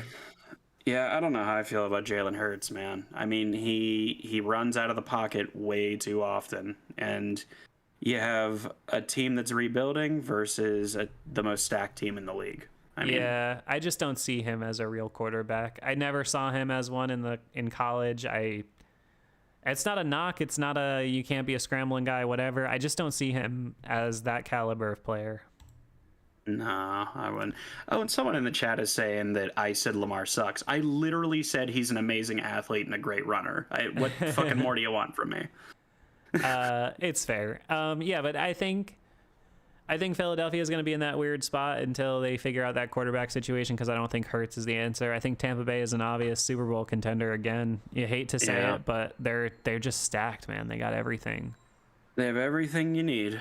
9 a.m. game in London, which I love. I'm a self-professed huge fan of the 9 a.m. slot. Please, please, please give me a 9 a.m. game every week instead of Thursday night football. Miami and Jacksonville. Jacksonville getting their first win. They broke a 20-game losing streak. Their first win with Urban Meyer and Trevor Lawrence. What do you think about those two teams? I think Miami pretty disappointing. They're 1-5 now. Most people had them pegged as a playoff team. Yeah, I did too. Because I liked what they were doing, which is just build up a good defense and run the ball a whole lot. But I don't know, man. I'm very disappointed in the Dolphins. I think that the Jaguars are a little bit better than their record says they are. I think they've shown, even in losing efforts, they've shown consistent improvement, which I'll give Urban Meyer credit for when he's not out getting lap dances. But I think that I think they'll be all right. I think they could be probably like a 5-12 team this year or something like that, and that's if Urban Meyer doesn't get fired. Yeah, he's got Walking Dead man written all over him. I guarantee he'll be back in the fucking Big Ten next year or something. He'll take some shitty college job, turn, not shitty, but some school that needs to turn around, and he'll be back in college in no time. That had disaster written over it, all over it from the start. Miami, very disappointing. I didn't have particularly high hopes. I don't know if everybody seems to always talk about Miami as being a talented roster. I look at their skill players. I kind of still think they suck. Their defense has some good pieces, though. Yeah, they do. They have talented players, but I just don't see it's a very Belichickian style roster. There's not a lot of top end talent. It's just deep. But I don't know if Tua is the answer. He just seems average. And I don't know if he's going to be the guy. They're probably going to regret taking him over Herbert forever. Well, to be fair, Herbert was... No, how'd you know? Yeah, I can't... Exactly. You can't blame him. Tua was... I mean, for 2 years, it was the Tua... who's going to tank for Tua? For Tua.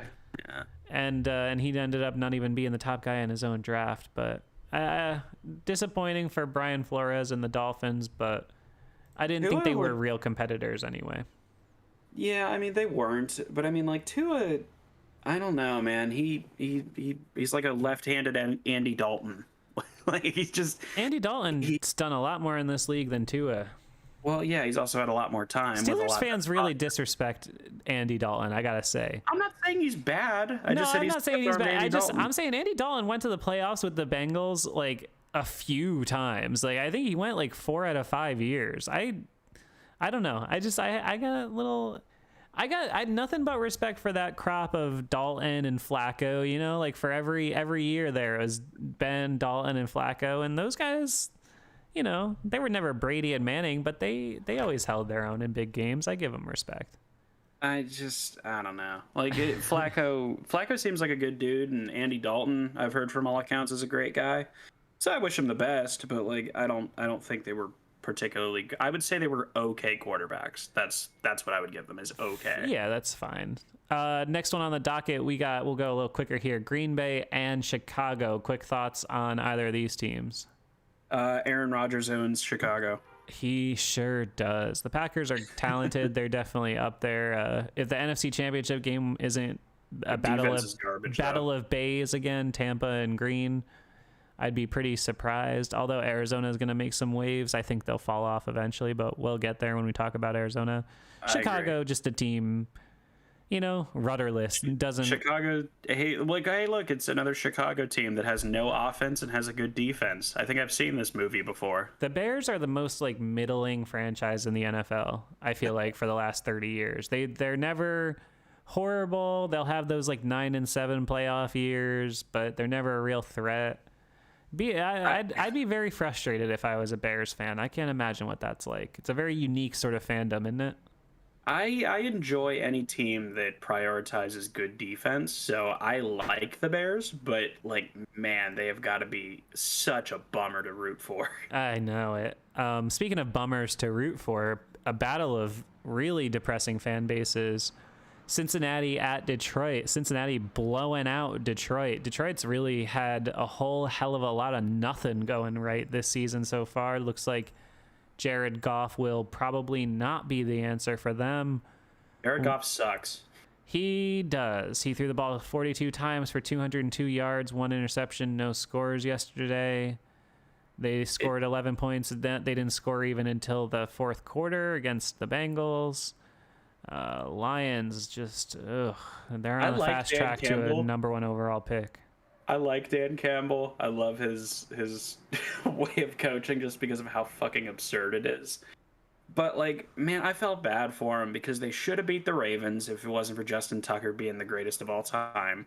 They lost another game. I forget if it was the Bills or just something like that, where they lost a last-second field goal where they were winning. Like, it's just they've had some bad luck. I don't think they're actually as bad as Boy, people may I think. tell you what, the Lions got a hell of a chance to be this. They would be the only team to have ever gone 0-16, right? They did that, right? Did they do first, that? Yeah. They were the first. Yeah. They could be the first to go 0-17. If you look at their schedule, listen to this. Where's the win? At Rams versus Eagles, at Steelers, at Browns. Best chance probably versus Bears. Then they play versus Vikings, at Broncos, versus Cardinals, at Falcons, at Seahawks, versus Packers. If they don't beat the Bears, they're going 0-17.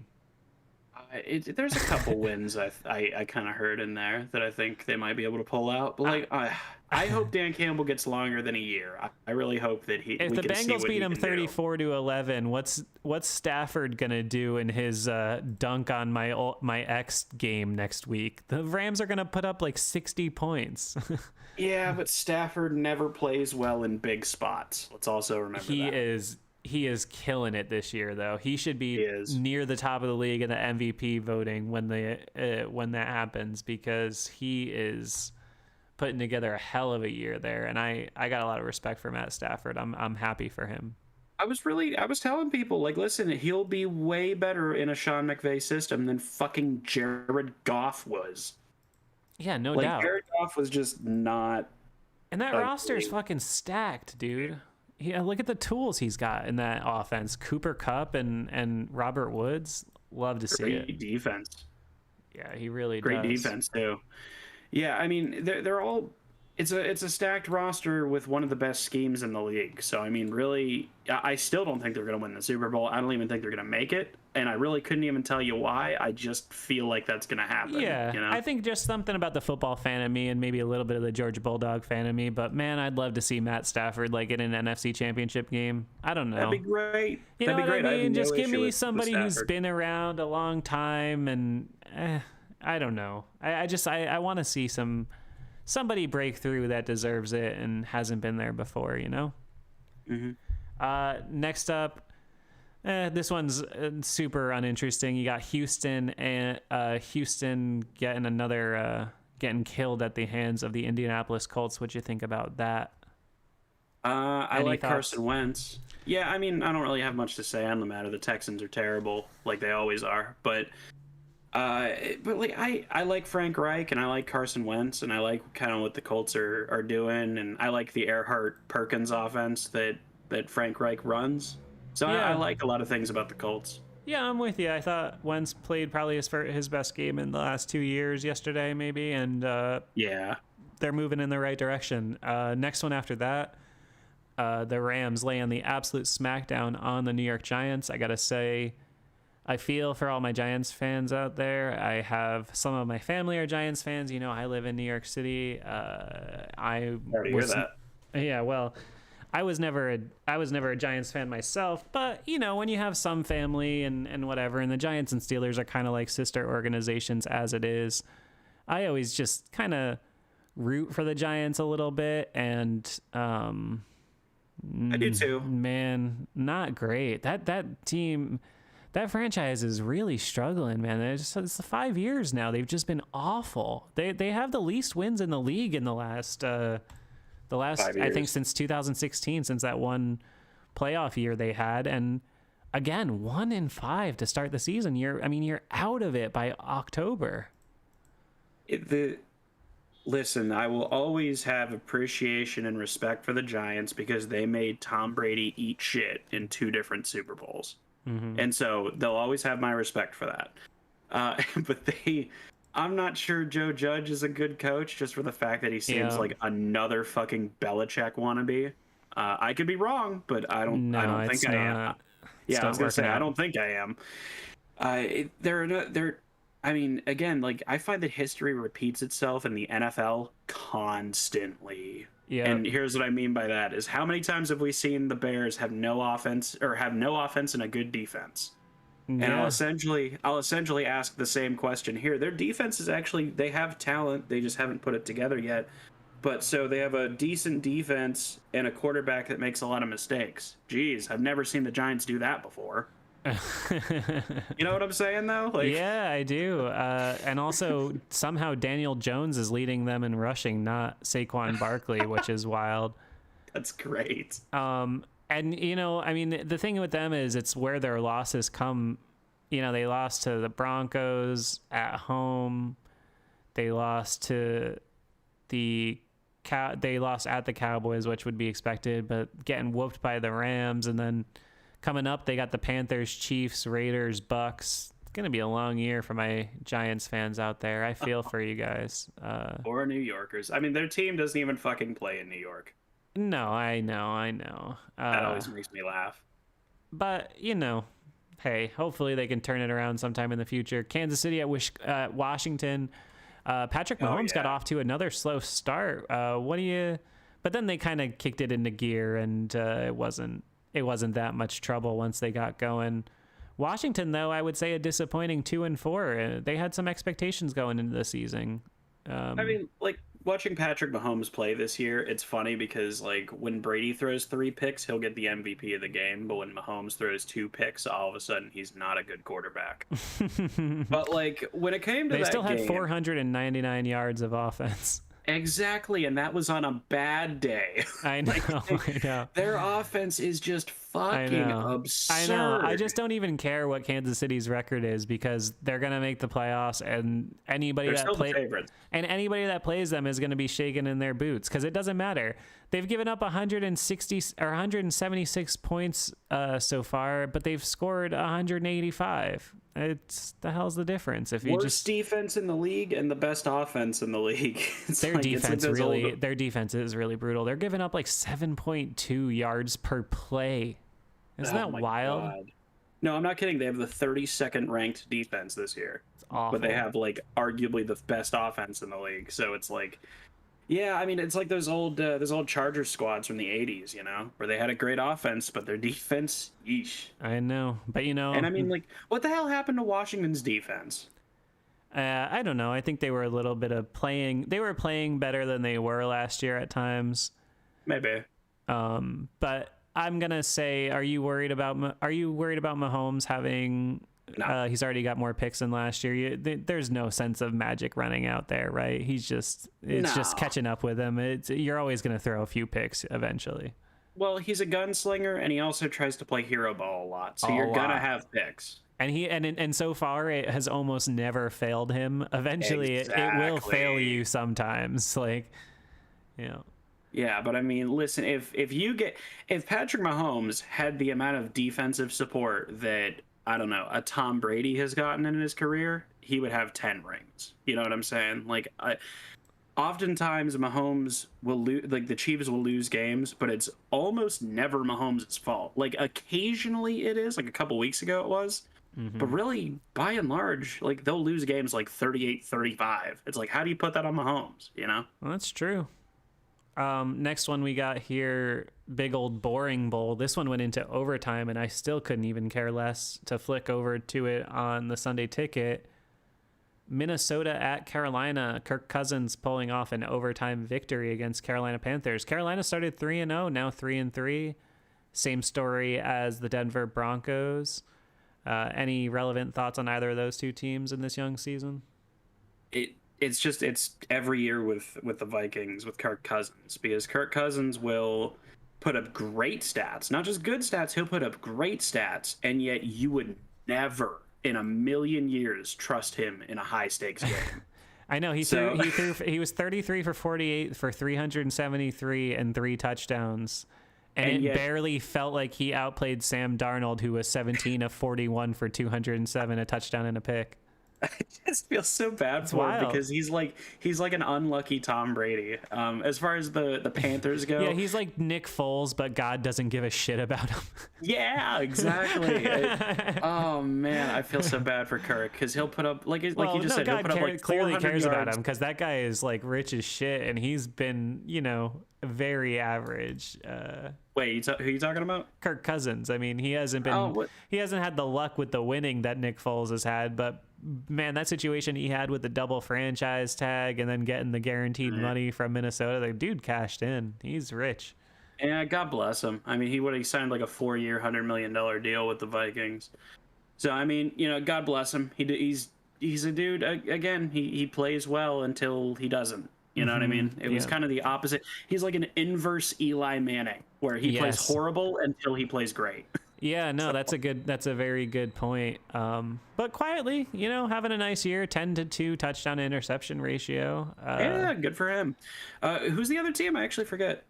Carolina. They started 3-0, now fall to 3-3. I think what you're seeing there is just that there's always, when your quarterback is no good, there's just a ceiling on what you could do.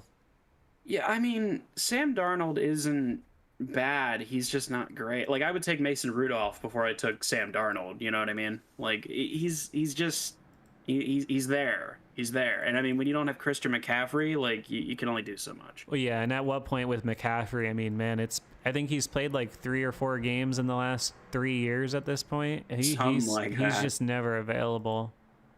Yeah. When you kind of build your whole offense around him. Yep. Excuse me. That might be a problem. Like, I don't know, get Cordell Patterson or something.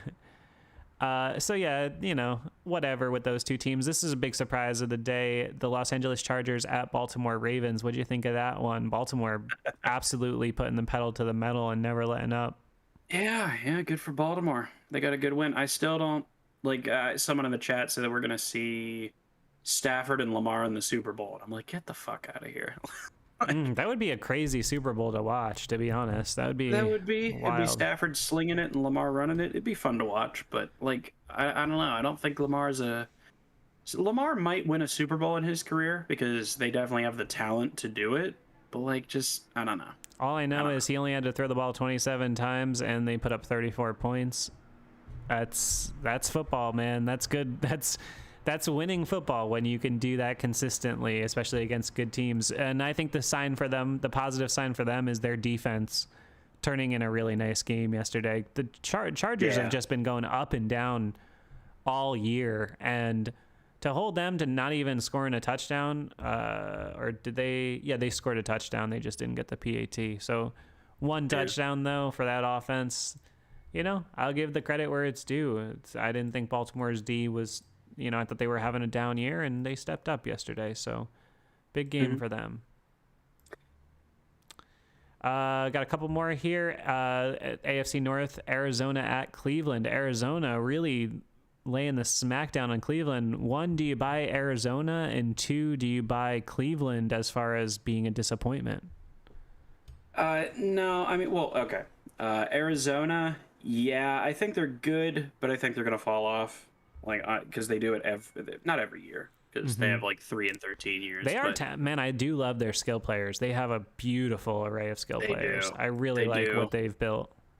Yeah, I mean, any receiving core that has DeAndre Hopkins is probably going to be pretty damn good. They just so happen to have like 2 or 3 guys. And now they got the ghost of AJ Green producing. He had 5 catches for 80 yards and a score yesterday. Zach Ertz. Yeah, you add Zach Ertz, you got Connor. Connor now 16 carries yesterday. They got a nice assortment. Couple of what you can do with the quarterback. Man, good for them. Yeah, and I mean, as far as Cleveland goes, I mean, look, their QB is injured. Both their starting running backs are injured. I mean, like, they lost to 3 really good teams, like 3 elite teams. Cleveland just strikes me. People always say that Cleveland's a Super Bowl contender. They've said it for the last, like, at the beginning of every season for the last, like, decade, even when they weren't good. But, like, I find that with Cleveland, they'll win the games they should win, and they'll lose the games they should lose, if that makes sense. You know what gets me about this modern Browns team, this Stefanski, Beckham, Baker Browns team, is that I buy in that they are building this team the right way, and I think Stefanski's a good coach. I think they got a good staff. I think they're moving in the right direction. I just don't see great when I watch them, though. And that's not even me trying to be a bummer, but when I watch we disagree on Lamar Jackson, but when I watch Lamar Jackson, I'm like, holy shit, this dude's special, bro. When I watch Burrow, I'm like, okay, I can see special. I'm not trying to shit on Baker. I just don't see special. I see a guy who needs to lean on the running backs, and I will full well admit at this point in his career, Ben is also that kind of a guy, but Ben's 40 years old. Baker Mayfield is about to get paid a lot of money, and I just wonder if that's not going to be a fatal flaw in the whole system of what they're building over there in Cleveland. Yeah, I see what you mean. I mean, listen, if Trent Dilfer can win a Super Bowl, then really any quarterback could in the right situation. But I completely agree with you. Like, but it's hard because now, though, because any starting quarterback that's halfway decent is going to be taking up 33% of your cap, not 33% of your cap, but a shitload of your cap. Yeah. And that's different than back in the day. I mean, you had guys like Brad Johnson who were starting quarterbacks and made $5 million. So I don't know if that model works as much anymore. Well, I mean, it's still, I mean, Nick Foles came in and won a Super Bowl a couple years ago. Sure. Jimmy Garoppolo was one throwaway. I know he wasn't a backup, but I mean, come on. Are you really telling me that Foles, he's I mean, you and I both know Foles is a bit of an exceptional, he's an exception. He's a guy who was a starter who kicked around. I mean, the guy's got one of the best touchdown to interception ratio seasons in NFL history. It's not like he's kind of like Jimmy Garoppolo. Yeah, it's fine. But I just think Baker, I just think Baker, it looks like they're going to be saddled with whatever that deal is going to be. And you're talking about a guy who, he started 3 years. He's still yet to go over 4,000 yards, which is not exactly, I know it's not really their system. They run it a lot, but 4,000 yards is not exactly out of the question for most quarterbacks in this kind of a modern passing league. And, he just, to me, I look at a guy who's just a game manager. No, I completely agree with you. I don't know how much we actually disagree on Lamar Jackson, because I completely acknowledge what an exceptional runner he is and what a special talent he is and what a good football player he is. I just say he's not a great thrower, because he's not. But that's beside the point. Lamar Jackson's an exceptional player, and I see how special he is, and I completely acknowledge how special he is. Joe Burrow, I look at and I say, well, he's got a hell of a lot of talent, and he's got, I don't know how high his ceiling is, but he's got a high floor. That's for sure. I agree with that completely. And then there's Ben, who is he's a game manager, but that's all he has to be right now. And then I think Baker, like you said, is in the same category. I do not think Baker Mayfield I don't think he'll ever be a great quarterback. He might have above average seasons, but he's a game manager, and he's a guy that's good for what the Browns do. But if you were to put Baker in like an air raid offense and make him running the show in a pro style league, because I know he had an air raid system in college, but that's fucking college. But I don't think he could do it. I don't think he could do it. Put the heavens and the earth on him at the pro level, I don't think he would work. But he works well for what they do. So that's why I say you probably give him that second contract, because what do you need from the guy? You need a guy who can run the offense, that doesn't get fazed by the moment, that doesn't make a lot of mistakes. That's Baker Mayfield. Yeah, I would agree. I would agree with all of that. All right, just a couple more here to get through, and then we'll get out of your hair on this fine Victory Monday, so everybody could go watch Monday Night Football. Quick little AFC West matchup: Las Vegas Raiders responding to a tough week and beating Denver. To me, that's a whole lot of nothing. I don't think, the Raiders are putting down some nice stats, but I don't see them as a real competitor, even if they might be on the cusp of the playoffs. And Denver, I don't see it for Vic Fangio's boys. I was very unimpressed with them last week. I don't see much. Fangio is a better coordinator than he is a head coach, in my opinion. Dick LeBeau syndrome. Yeah. Agreed. Then you got Dallas at New England. That was a bit of a back and forth duel. Mac Jones is playing pretty good for Belichick over there in New England, but New England now 0-3 at home, which is bizarre. Dak Prescott just continues to put up ridiculous numbers. 445 yesterday. Yeah, Dak's great. He's really good. Dallas is talented. What could you see the ceiling on Dallas being over in the NFC this year? I would be surprised if they got to the NFC Championship game. Interesting. That's right around where I would put their ceiling. Okay, that's fair. So you see them being like a playoff team, maybe get a win in the playoffs, but Well, think about this. They have what, 3 playoff wins since '92, is it? yeah, well, no, it's got to be more than that because they won the Super Bowl in '93 and Oh, '95, I was it think. 90, 97 maybe? '95 was the last time they won the Super Bowl. '96 is when they started to collapse, and then '97 they've been pretty bad since then. Yeah. Okay, well, how about this? We'll round it off and we'll Yeah. say since 2000, they have 3 playoff wins, and the Texans have more playoff wins in that span, and they didn't exist until 2002. No doubt. No, they haven't. They haven't produced. They did put up 567 yards of offense against the Belichick defense. I know. No, that's good. That's good. I know the Patriots are down, but still, it is Belichick. I totally acknowledge how good Dak Prescott is. I totally acknowledge how good that offense is. I just how many times have we seen this? Like literally, ask yourself, Steve. Yeah, how no, many I'm with times you. I'm have with we you. seen them? I know. They have a good offense. Their defense is fine, and then they get to the playoffs and nothing. No, I'm with you. But they are. I mean, they are stacked on offense, man. They are. Ezekiel Elliott, CeeDee Lamb is really turning into what you thought he could be. And then, I mean, people don't even talk about Amari Cooper, who's just, awesome over there on the other side. They're loaded, Drops man. it. Yeah. He drops it sometimes, though. He does, but he's talented. He is. I can't, I don't worry about that too much unless it's a huge problem. I think they still are probably in the right for making that trade for him a few years ago. And, Dak has his number one guy. And then lastly, Steelers at Pittsburgh, which we talked about for an hour. And let's just do briefly, what do you think is going to happen tonight? Buffalo at Tennessee, 8:15 on ESPN, Monday Night Football. What do you think? I actually might want to tune in for that game because I don't have anything else That's a to do great after Monday this. night game. I'm looking forward to that. Yeah. What did you say? It was Buffalo and Buffalo at Tennessee. Right. I got Buffalo probably winning that game.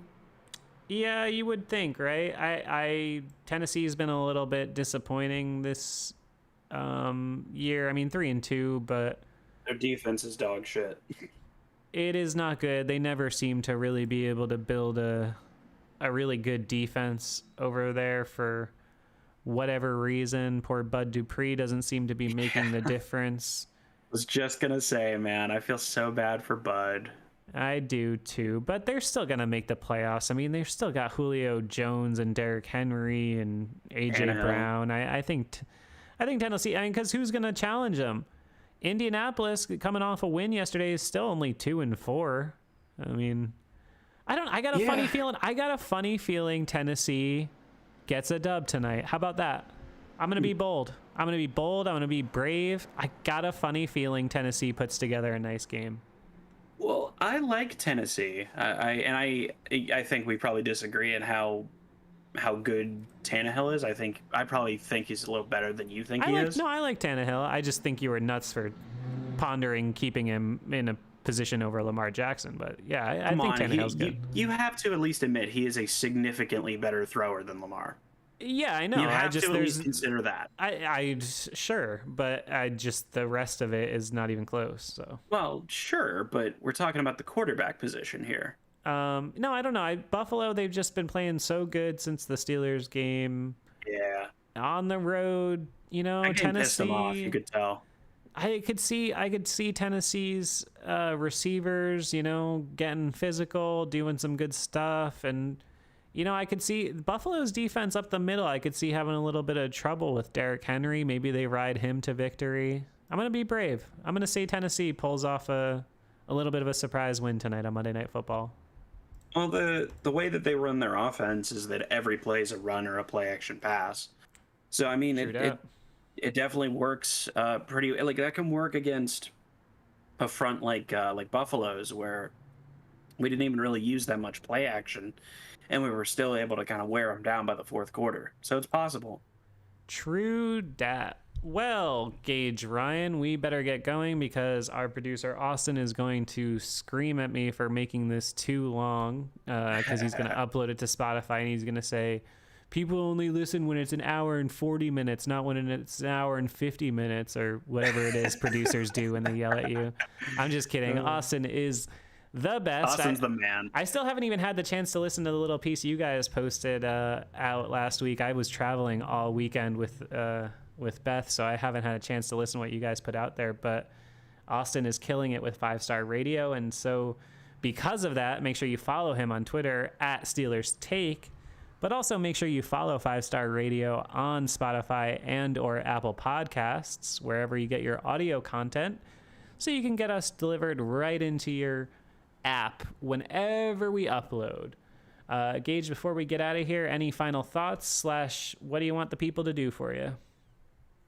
I think I think the theme of the season, like, you know how we always seem to have these themes, we do not care and whatnot. I think that you can make an argument that the theme of the season so far is slow and steady. Slow and steady improvement. That's all we really need right now. Like, as long as we're not regressing, that's a step forward. You know what I mean? So, and also follow me on Twitter. I only have like 99 followers, so I'm nobody on Twitter. Him. I thought I saw you finally went over 100 the other day. I did, and then someone unfollowed me. What a dick. Well, let's get him back over 100. While you're at it, make sure you Gage Ryan video. Make sure you follow 5 Star Matchup on any of your social platforms. Please consider supporting us with a couple of bucks at patreon.com/5SMU, or if you feel so inclined, pick up a new season 3 5 Star Matchup exclusive t-shirt. You can find that in the link below in the description. But otherwise, we will see you guys down the road on the next edition of 5 Star Radio. Bye. Peace.